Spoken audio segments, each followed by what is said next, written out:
yeah. Mis on päris, ütle mis on päris. Päevad ekraanis, aga mõte on teras. Kui uks on lahti, ma ei küsi luba. Idee ei ole vang, ta vajab ruumi tuba. Ma ei mahu karbi, ei ela kellegi järgi. Iga samm on erinev, ma ei käi kellegi märgi. Pea hoian selge, vaimu hoian vaba. Meelde tuletus endale, elu pole üks rada.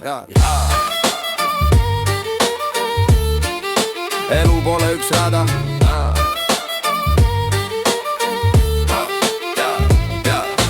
Kasutan masinaid ja mis siis selles.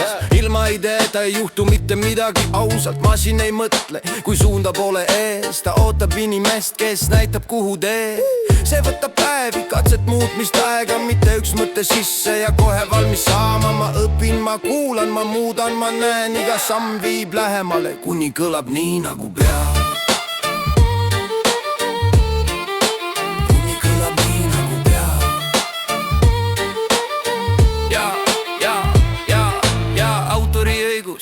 Ära aja sassi, masin ei looda, teeb mis talle antaks. Kõik algab peast, tundest peast, hetkest, inimlikust mõrast, mis muutub rütmiks tekstis. Mu hääl on muudetud, see on teadlik valik. Mitte hirmust, vaid privaatsus on kalli. Ma ei taha nägu, ei lava, ei sära. Kui ego vaikib, siis mõte räägib ära. See pole nupuvajutus, see on töö, aeg ja suund. Iga idee sees, masin on tööriist, aga mõte on mul. Kui see kõlab ausalt, siis see ongi piisav kuul.